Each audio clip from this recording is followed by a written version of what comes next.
नमस्कार दोस्तों। नमस्कार दोस्तों, स्वागत है आपका हिंदी टॉप एड में। और हमारे टीएस हिंदी टॉप एड में हम लाए हैं आज नया सोशल स्टडीज़ टेट का हिंदी वीडियो। हिंदी मीडियम में सोशल मिल रहा है आपको आज देखने को, डोकूर लेसन के बारे में। और दक्कन पठार में स्थित एक गांव डोकूर के बारे में हम बताने जा रहे हैं। तो आपको किताब में इसी तरीके से पूछेगा कि दक्कन पठार का मामला जो है, जो दक्कन पठार में देखा जाता है, जैसे वहाँ का आवास, रहन-सहन, पर्यावरण, वहाँ की खेती और वहाँ के पर्वत, नदियाँ, जलवायु। जैसे समझिए दक्कन पठार का पर्यावरण और जलवायु यही चाहिए पहली बात। और इसके उपरांत यहाँ की उपज कैसी है, यहाँ क्या-क्या उत्पादन होता है, जैसे खेती वगैरह। पहले देखते हैं दक्कन पठार।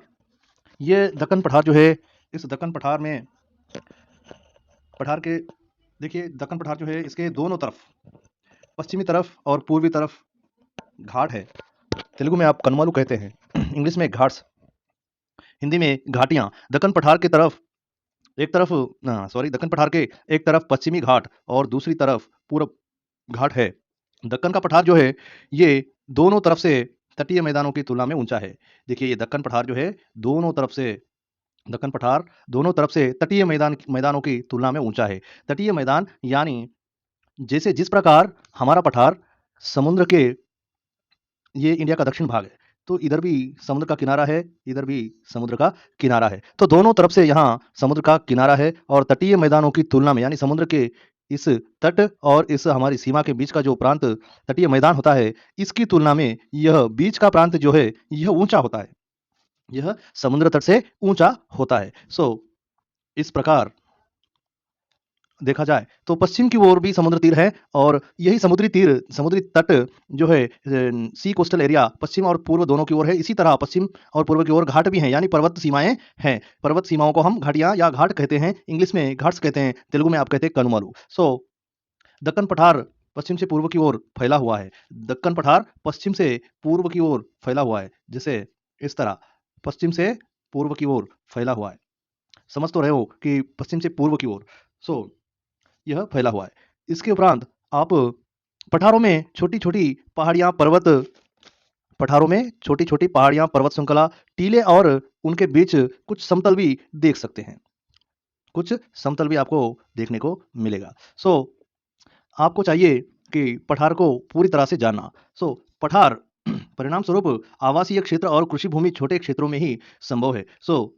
इसमें क्या कहा मैंने, आधा ही पढ़ा है। पठारों में छोटी-छोटी पहाड़ियाँ, पर्वत श्रृंखला, टीले और उनके बीच समतल भूमि होती है। परिणाम स्वरूप आवासीय क्षेत्र और कृषि भूमि छोटे-छोटे क्षेत्रों में ही संभव है। तो यहाँ देखिए आवास भूमि जो है, यह कम क्षेत्र में होती है, लेकिन यहाँ ज़्यादा आपको क्या-क्या देखने को मिलेगा, दक्कन पठार में आपको छोटी-छोटी पहाड़ियाँ, पहाड़ियाँ इसमें तेलुगु में कहते हैं कोंडलू, पर्वतारू, ये टीले जो हैं, ये आपके रेती के स्थान हैं, ये देखने को मिलेंगे। और अनेक बीच समतल भी मिलेंगे, प्लेन एरिया भी मिलेगी, इसी को हम समतल कहते हैं। यह क्षेत्र चट्टानी और मिट्टी की परत बहुत पतली होती है इसमें। देखिए इस क्षेत्र में चट्टान और मिट्टी की परत, तो इसमें क्या फ़र्क है? यह क्षेत्र चट्टानी है। चट्टानी यानी पत्थर ऐसे लंबा फैला होता है मिट्टी के नीचे और ऊपर की सतह मिट्टी की होती है आपकी। फिर इसमें 1 से 2 फीट या 3 फीट ही मिट्टी होती है, नीचे तो आपको पत्थर मिलते हैं खोदने के उपरांत। इसीलिए चट्टानी है यह भूमि। यह क्षेत्र दक्कन पठार जो है, यह चट्टानी होता है और मिट्टी की परत बहुत पतली होती है। अभी मैंने बताया इस तरह इतना लंबा चट्टान होगा तो इस तरह मिट्टी आपको एक परत में मिलेगी। परत का अर्थ है स्फीयर, एक तेलुगु में कहते हैं పొర, మట్టి పొర చాలా సన్నగా ఉంటుంది, లోతు కోయే కొద్ది మొత్తము రాళ్ళు మాత్రమే, శిలలు మాత్రమే ఉంటాయి ఈ భూములలో. ఎక్కడ అంటే దక్కన్ పఠార్ అంటే దక్కన్ పీఠభూమిలో అన్నమాట. సో आगे चलते हैं। इस क्षेत्र में वर्षा कम होती है, दक्कन पठार में आपको वर्षा कम होती है। अब डोकूर गाँव के बारे में देखते हैं। जैसे आपका डोकूर गाँव है, यह तेलंगाना क्षेत्र में महबूबनगर जिले में देवरकद्रा या देवरकोंडा मंडल में स्थित है। यह महबूबनगर से लगभग 25 किलोमीटर 25 किलोमीटर दूर स्थित है। डोकूर गांव का पुराना नाम जो है डाकू है। डाकू अर्थात हिंदी में होता है डाकू, यानी तेलुगु में आप कहते हैं बंदी पोटू। बंदी पोटू अर्थात बंदी का अर्थ है जंगल और पोटू का अर्थ है बंदी पोटू दंगल बोलते हैं। तो ये चोर लोग, कोई अपने नक्सलवादी लोग या चोर लोग यहाँ रहा करते थे। यहाँ इस महबूब नगर के जंगलों में झाड़ियाँ उनके छिपने के लिए बहुत ही सुलभ और बहुत ही अवेलेबल थी, इसलिए वे लोग यहाँ रहा करते थे, डाकू लोग, लुटेरे लोग। तो इसी लुटेरे लोगों के नाम पर इसका नाम डाकुर या डोकुर हो गया। फिर देखते हैं, एक समय गाँव आस-पास घनी झाड़ियों से घिरा हुआ था, इसीलिए डाकू आके बसे हुए हैं। और डाकू यहाँ रहते थे क्योंकि वे आसानी से छिप सके, अभी कहा था मैंने। और मौसम और वर्षा देखते हैं यहाँ की, मौसम और वर्षा कैसी है। तो देखिए, इस पठार यानी प्लेट्यू एरिया में फरवरी से जून तक गर्मी का तापमान 40 डिग्री हो जाता है। तेलंगाना में आपको गर्मी की सतह कैसी मिलेगी, देखिए गर्मी 40 डिग्री सेल्सियस रहेगी। 40 डिग्री सेल्सियस गर्मी रहेगी आपकी। जैसे आजकल के धूप में इस मई महीने में चल रही है, तो ये फरवरी में भी होती है। तो उसने कहा कि फरवरी से जून तक कहा, तो अब है और आगे भी जून तक भी रहेगी यही गर्मी। कितनी? 40 सेल्सियस, 40 सेल्सियस रहेगी। नवंबर से जनवरी तक शीतकालीन दिन का तापमान 20 से 30 डिग्री होता है। तो यहाँ याद रखना चाहिए आपको कि ज़्यादा गर्मी आपको फरवरी से लेकर जून तक होती है। ज़्यादा गर्मी फरवरी से जून तक होती है। और दूसरी बात है, नवंबर से जनवरी तक यह शीतकाल होता है, ठंडी का मौसम। तो इस शीतकाल के दिन का तापमान होता है 20 डिग्री से लेकर 30 डिग्री तक। और बात है, इस क्षेत्र में मानसून का मौसम जून के अंत से अक्टूबर तक रहता है। यानी हम हर साल जून में ही देखते हैं, खेती वाले अपनी खेती जो बोते हैं, खेती में बीज बोते हैं जून में, क्योंकि तभी वर्षा होती है और वर्षा पर आधारित खेती यहाँ की जाती है। तो उन्होंने यहाँ दिया है हमारे सिलेबस में कि मौसम इनका मानसून कब बदलता है, कब मानसून आते हैं। तो मौसम यहाँ मानसून का मौसम जून से अक्टूबर तक रहता है। और यहाँ दक्षिण पश्चिमी मानसून रहते हैं, दक्षिण पश्चिमी मानसून, साउथ वेस्ट। तो इस साउथ वेस्ट की दिशा भी हम दिखाते हैं। ये हो गया आपका ईस्ट, ये पूरब हो गया, पूरब पश्चिम, ये आपका उत्तर, ये रहा दक्षिण। तो हमारे तेलंगाना में इस तरफ के मानसून आते हैं, इस तरफ के मानसून। ये पश्चिम दक्षिण कहा जाता है इसको, पश्चिम दक्षिण। यहाँ ऐसा समुद्र है, भारत समझो इसको, यहाँ से ये तेलंगाना समझो।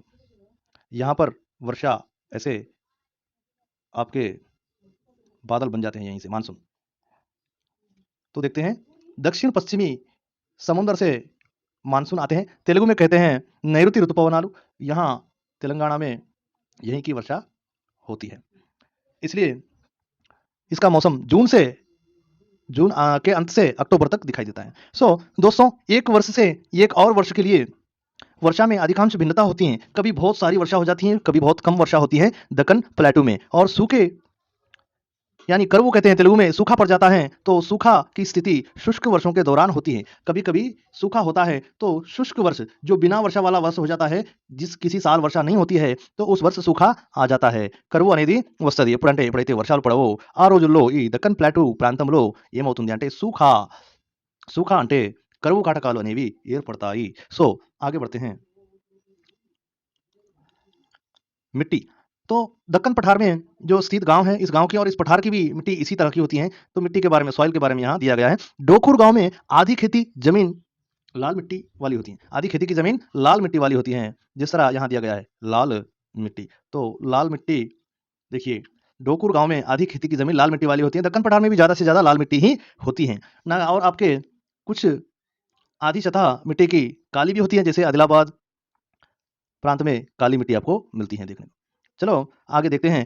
अब मिट्टी की सतह गहरी नहीं है और उपजाऊ भी नहीं है। यहाँ की मिट्टी में उतने पोषक तत्व नहीं होते हैं, इसलिए वहाँ वह मिट्टी इतनी उपजाऊ नहीं होती और फसल के विकास के लिए अवश्य कई पोषक तत्वों की कमी इस मिट्टी में दिखाई देती है। कहाँ? दक्कन पठार, दक्कन प्लेट्यू में।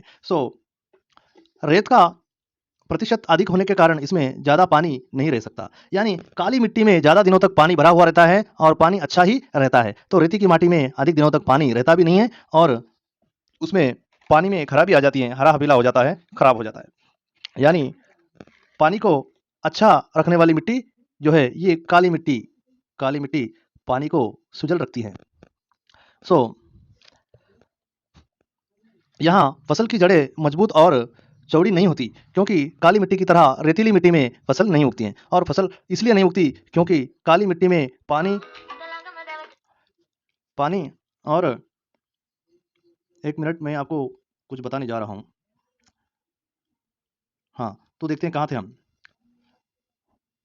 चलो, मिट्टी मिट्टी यहाँ की रेतीली होती है और इसमें फसल की जड़ें मजबूत नहीं होती जितनी काली मिट्टी में होती हैं। तो फसल उगाने के बाद ये मिट्टी पोषक तत्वों को खो देती है। देखिए यहाँ इंपॉर्टेंट पॉइंट दिया है, फसल उगाने के बाद पोषक तत्व क्या हो जाते हैं? जो पोषक तत्व हैं ये इस मिट्टी के कम हो जाते हैं, खो देती है ये मिट्टी। और फिर से तैयार करने के लिए यहाँ उस जो फसल को जो है दूसरी बार उगाने के लिए पहले की फसल उगने के बाद दूसरे मौसम के लिए उन्हें कुछ समय के लिए बिना खेती के छोड़ना पड़ता है उस ज़मीन को। यानी फिर से उपजाऊ बनने के लिए उस ज़मीन को छोड़ना पड़ता है कुछ दिनों तक, 6 महीने तक। तो काली मिट्टी वाले क्षेत्र 60 सेंटीमीटर तक गहरे हो सकते हैं। तो इसमें काली मिट्टी में गहराई होती है, रेतीली मिट्टी में गहराई जो है नहीं होती है। रेतीली मिट्टी में आपको गहराई नहीं मिलेगी, काली मिट्टी में गहराई आपको मिलेगी 60 सेंटीमीटर तक। तो याद रखिए इंपॉर्टेंट पॉइंट है, जो 30 सेंटीमीटर का अपना बड़ा स्केल होता है, उस स्केल से 2 या 3 स्केल तक हमें यहाँ 60 सेंटीमीटर दिया है, लेकिन यह 90 सेंटीमीटर तक भी आपको काली मिट्टी मिल सकती है, काली मिट्टी की ज़मीनों भूमि पर। तो यहाँ हमें अकॉर्डिंग टू सिलेबस याद रखने की ज़रूरत है, 60 सेंटीमीटर काली मिट्टी गहरी होती है ज़मीन पर। और ये बात है पठार की, पठारों में ऐसा होता है। जल संसाधन देखते हैं पठार का, तो इस डोकुर या अपने दक्कन पठार के जल संसाधन जो है इस प्रकार है। मुख्यतः डोकुर में तो देखा जाए तो गांव में पानी का स्रोत एक महत्वपूर्ण स्रोत है, जो है तालाबों का है। जो स्रोत पानी का है वह स्रोत तालाबों का है। सो ये तालाब ऐसे हैं कि जिसमें पानी इस प्रकार आता है। गांव से 5 किलोमीटर दूरी पर स्थित कदरा तालाब है, और इस तालाब में पानी आ जाएगा तो डोकुर में बड़ा तालाब भर जाने के बाद चाकली कोईकुंटा, देखिए यहाँ चाकली भर जाता है, उसके बाद कोईकुंटा को पानी आता है। फिर नहीं, चाकली कोईकुंटा पूरा एक समझो, चाकली कोईकुंटा और वाणीवंपु दूसरा है आपका। उसके बाद यह जैसे ऊपर का प्रोजेक्ट भरेगा तो उसके निचला प्रोजेक्ट भरता आएगा। जैसे यहाँ एक बड़ा डैम है, ये भर जाएगा तो पानी फ्लो होकर नीचे आएगा, फिर नीचे का और एक डैम भरेगा, फिर और वाणीवंपु तक आएगा। इस प्रकार पानी हमारा डैम में नीचे से नीचे जाते रहता है। ऊपर वाला डैम भर गया, फिर नीचे वाला भर गया और उसके नीचे। इस प्रकार पानी का स्रोत डोकुर में आपको दिखाई देता है। जैसे डोकुर में बड़ा तालाब भर जाने के बाद चाकली कोईकुंटा में पानी आता है, फिर चाकली कोईकुंटा से वाणीवंपु में आता है। इस प्रकार ఇలా గొలుసు కట్టు చెరువులతోని నీళ్లు అనేవి పైనుంచి కిందికి, కింది కట్ట నుంచి ఇంకో కింద కట్టకి, చివరి కట్ట వరకు నీళ్లు వెళుతూ వెళుతూ అక్కడి మరి ఏరియా అనేది మొత్తం నీళ్లతో సంపూర్ణంగా మరి వ్యవసాయం చేయడానికి అవైలబుల్ అయిపోతుంది। सो कभी इस तालाब से 400 एकड़ भूमि पर खेती की जाती थी। किस पर? यानी इन तालाबों के हिसाब से, इन तालाबों पर आधारित खेती 400 एकड़ भूमि थी। जो खेती जोती जाती थी वो 400 एकड़ थी। अब देखते हैं कुएं और बोरवेल। गांव में 40 से 60 फीट की गहराई पर, गांव में 40 से 60 फीट की गहराई पर पानी के कुएं थे। हालांकि अब ये कुएं सूख चुके हैं, लेकिन पहले कुएं ही ज्यादा थे। अब यहाँ इस 40 से 60 फीट पर पानी देखने को मिलता है। इस वजह से यहाँ बोरवेल्स का खर्चा आपको नहीं होता है। खर्च आपको कम खर्च में बोरवेल्स आपके बन जाते हैं। फिर पानी आपको अपने आप खेती में सिंचाई करने के लिए मिल जाता है, कोई ज़्यादा खर्च नहीं है। सो आगे देखते हैं कृषि और कृषि की फसलें। डोकुर गांव के किसान जो है कैसी खेती करते हैं? डोकुर गांव के किसान कपास पकाते हैं, मूंगफली, अरंडी, चावल, जेड जैसी फसलों की खेती करते हैं। तो इन फसलों का रेट भी होता है। देखिए जैसे कपास है, कपास का अंतर्राष्ट्रीय मार्केट में बहुत रेट होता है। मूंगफली है, इसका तेल निकलता है और मूंगफली के दाने भी खाए जाते हैं। इसलिए चावल तो हमारा अच्छा भोजन है, जबकि हम दिन में 3 बार चावल ही खाते हैं। तो इस तरह ऐसी खेती यहाँ होती हैं। अब वे ब्लैकबेरी काली मिट्टी में कपास उगाते हैं। इंपॉर्टेंट पॉइंट है कि काली मिट्टी में कपास उगाते हैं, क्योंकि काली मिट्टी कपास के लिए बड़ी उपजाऊ होती है। काली मिट्टी कपास के लिए बड़ी ही उपजाऊ होती है, यानी इसमें पोषक तत्व जो होते हैं कपास को काम करते हैं। और उसके बाद मूंगफली, अरंडी इत्यादि फसलें भी ये लोग पकाते हैं। और एक बड़े तालाब संपंगा वागू के पानी से धान और मूंगफली की खेती करते हैं ये लोग। और रबी अक्टूबर और जनवरी के बीच बोर कुएं पर आधारित होकर यहाँ मूंगफली की खेती करते हैं। सो आगे बढ़ते हैं। बगीचे, कुछ किसानों के पास आम और कीवी, यहाँ चीवी दिया है, चीवी नहीं, आम और कीवी, मौसम्बी के बाग हैं। सो आम, कीवी, मौसम्बी के बाग यहाँ देखने को मिलते हैं। इन फलों की खेती पेड़ों के मूंगफली एक अंतरफल के रूप में रबी काल के दौरान होता है। यानी ऐसे पेड़ यहाँ होते हैं, तो पेड़ों के बीच बीच मूंगफली के कुछ क्षेत्र हैं, पेड़ दिखते हैं दूर दूर, बीच में मूंगफली की फसल पकाई जाती है।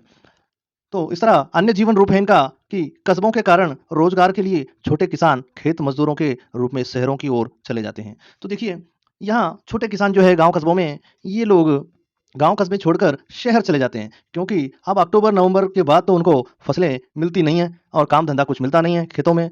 कहाँ मज़दूरी करें ये लोग? इसलिए ये लोग हैदराबाद, मुंबई, ऐसे गोवा ऐसे शहरों को चले जाते हैं। गोवा जैसे स्थानों पर जाकर काम करते हैं। तो इस तरह इनका अन्य जीवन रूप है। ये मुख्यतः डोकुर के गाँव की जनता का है। सो अन्य जीवन रूप आपको बता दिया। पशुपालन देखते हैं। किसान मवेशी पालते हैं और सरकारी समितियों को दूध बेचते हैं। जैसे सरकारी समितियाँ होती हैं आपकी, पालक केंद्रम सरकारी होता है, तो मिल्क सेंटर होता है गवर्नमेंट का, वहाँ दूध बेचते हैं। और डोकुर में लगभग 20 कम आय वाला परिवार अपनी जीविका के लिए भेड़ पालन पर निर्भर है। डोकुर में लगभग 20 परिवार अपनी भेड़ और बकरियों के ऊपर निर्भर है, क्योंकि वे लोग भेड़-बकरियाँ पालकर जीते हैं, अपनी जीविका निभाते हैं। अन्य कार्य जो है डोकुर में, अन्य गैर कृषि गतिविधियाँ जो है, ये आपकी धातु का काम, चावल मिलिंग ऐसे इसमें शामिल हैं। और इसके बाद लोहार, वेल्डिंग का काम करने वाले और ड्राइवर भी यहाँ हैं और बढ़ई जैसे कुछ लोग होते हैं। तो बाज़ार परिवहन देखते हैं। अगला है आपका बाज़ार परिवहन। बाज़ार परिवहन में काटा हुआ चावल देवरकद्रा के कृषि बाज़ार में बेचा जाता है और जच्चर और मदनपुरम में कपास बेचा जाता है। देखिए कहाँ से कहाँ ये परिवहन के ऊपर यानी ट्रांसपोर्ट करते हैं। तो ग्राम आवासीय क्षेत्र जो है 2011 की जनगणना के अनुसार गाँव में 570 परिवार हैं। गाँव में 570 फैमिलीज़ परिवार यहाँ है। कुल जनसंख्या इनकी 3400 है। डोकुर गाँव की कुल जनसंख्या 2011 की जनगणना के अनुसार 570 परिवार और 3400 लोग यहाँ वास करते हैं। आगे बढ़ते हैं, कृषि एवं फसलें। डोकुर गाँव के किसान क्या उगाते हैं?